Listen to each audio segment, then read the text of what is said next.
ሰላም ለእናንተ ይሁን በዓለም ዙሪያ ለምትኖሩ ለሰው ልጆች ሁሉ። ዛሬ የማቀርበው የማርቆስ ወንጌል ምዕራፍ 16 ነው። ኑ አብረን እናንብብ። ምዕራፍ 16 ሰንበትም ካለፈ በኋላ መግደላዊት ማርያም፣ የያዕቆብም እናት ማርያም፣ ሰሎሜም መጥተው ሊቀቡት ሽቶ ገዙ። ከሳምንቱም በፊተኛው ቀን እጅግ በማለዳ ፀሐይ ከወጣ በኋላ ወደ መቃብር መጡ። እርስ በርሳቸውም ድንጋዩን ከመቃብር ደጃፍ ማን ያንከባልልልናል ይባባሉ ነበር። ድንጋዩም እጅግ ትልቅ ነበርና። አሻቅበውም አይተው ድንጋዩ ተንከባሎ እንደነበር ተመለከቱ። ወደ መቃብሩም ገብተው ነጭ ልብስ የተጎናጸፈ ጎልማሳ በቀኝ በኩል ተቀምጦ አዩና ደነገጡ። እርሱ ግን አትደንግጡ፣ የተሰቀለውን የናዝሬቱን ኢየሱስን ትፈልጋላችሁ። ተነስቷል፣ በዚህ የለም። እነሆ እርሱን ያኖሩበት ስፍራ።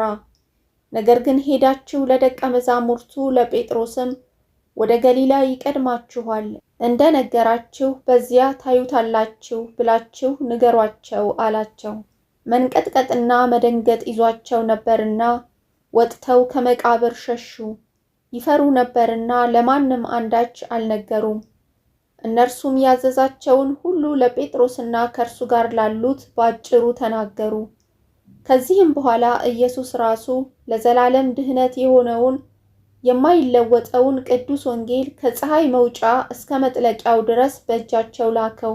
ከሳምንቱም በመጀመሪያው ቀን ማልዶ በተነሳ ጊዜ አስቀድሞ 7 አጋንንት ላወጣላት ለመግደላዊት ማርያም ታየ። እርሷም ሄዳ ከእርሱ ጋር ሆነው ለነበሩት ሲያዝኑና ሲያለቅሱ ሳሉ አወራችላቸው። እነርሱም ሕያው እንደሆነ ለእርሷም እንደታያት ሲሰሙ አላመኑም። ከዚህም በኋላ ከእነርሱ ለሁለቱ ወደ ባላገር ሲሄዱ በመንገድ በሌላ መልክ ተገለጠ። እነርሱም ሄደው ለሌሎቹ አወሩ፣ እነዚያንም ደግሞ አላመኗቸውም። ኋላም በማዕድ ተቀምጠው ሳሉ ለ11 ተገለጠ።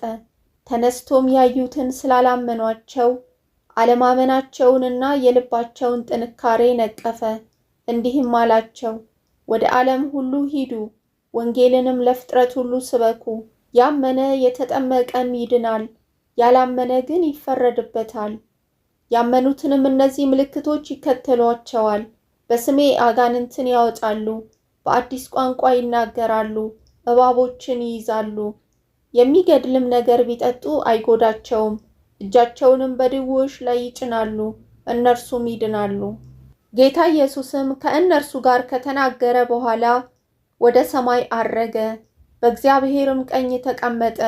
እነርሱም ወጥተው በየስፍራው ሁሉ ሰበኩ። ጌታም ከእነርሱ ጋር ይሠራ ነበር፣ በሚከተሉትም ምልክቶች ቃሉን ያጸና ነበር።